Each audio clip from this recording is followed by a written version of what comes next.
তো এই যারা হিন্দু মুসলমান করে তাদেরকে একটু জানিয়ে রাখি, আজ ছাড়া 462 পিছনে একজন সেনাপতি ছিলেন, মোহাম্মদ ফরমুলি। মুলেমান খান কর রানীর সেনাপতি ইনি ছিলেন। তো তার শাসন চলছিল গৌড়ীয়তে, মানে আমাদের বাংলাতে। পরে রাজধানী চলে যায় তন্দ্রা নামক জায়গাতে।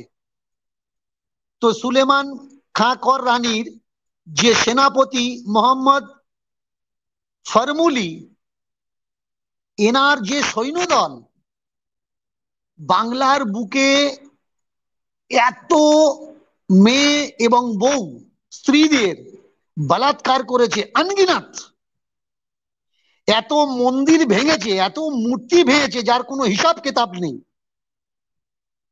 শুধু তাই নয়, জগন্নাথ মন্দিরে গিয়ে পুরী আক্রমণ করে পুরীর পান্ডারা যখন জানতে পারলো যে মোহাম্মদ ফরমুলি পুরী আক্রমণ করবে, তারা আগের থেকে জগন্নাথ, বলরাম, সুভদ্রা লুকিয়ে রাখলেন অন্য জায়গায়।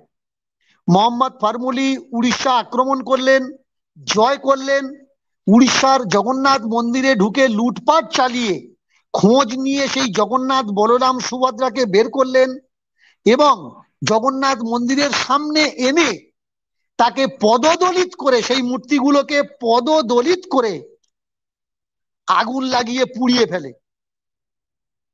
কত ভয়ঙ্কর ইতিহাস! দোষ যাবে কাদের উপরে? মোহাম্মদ ফরমুলি।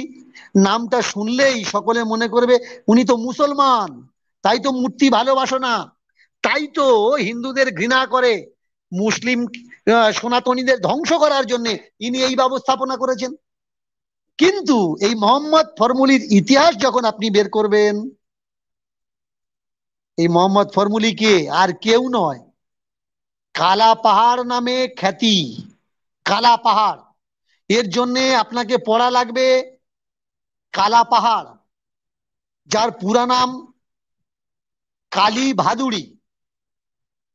ভাদুড়িকে, ভাদুড়ি ব্রাহ্মণ, ইনি একজন ব্রাহ্মণের ছেলে, মুসলমান হয়ে যায়, পরে সুলেমান খানকর রানীর সেনাপতিত্ব গ্রহণ করে। আর তিনি ধ্বংস করছে কে? তার পূর্বের সংস্কৃতি, তার পূর্বের মন্দির, তার ভগবান। শুধু তাই নয়, যাকে আমরা মুর্শিদাবাদ বলে জানি, এই মুর্শিদাবাদের অরিজিনাল হিস্টোরিক্যাল নেম হচ্ছে মাকসুদাবাদ। সেই মুর্শিদ কুলি খাঁ যার নাম উঠে আসে, সেই মুর্শিদ কুলি খাঁ পিছলা জন্মে তার পূর্বে কে ছিল? ইতিহাস খুঁজে দেখুন, তিনি ব্রাহ্মণ ছিলেন। তিনি এত ক্ষয়ক্ষতি করেছে তার পূর্বের ঐতিহ্যের, সংস্কারের, সংস্কৃতির। তাহলে এই ধ্বংসগুলো কারা করেছে? মুসলমান করেছে। এই দায়ভার কেউ কেন নিতে চায় না? কেন বলতে চায় না যে কিছু ব্রাহ্মণ মুসলমান হয়ে যায়, আর মুসলমান হয়ে যাওয়া ব্রাহ্মণগুলো তারা আমাদের দেশের তছনছ করেছে? এই কথা দীনকৃষ্ণ ঠাকুর বলছে না। দীনকৃষ্ণ ঠাকুরকে দোষারোপ করলে হবে না, দীনকৃষ্ণ ঠাকুরের ওপরে রাগ করলে হবে না। পড়তে হবে, তবে আগে বাড়বে। পড়তে হবে, তবে তুমি তোমার ইতিহাস জানবে।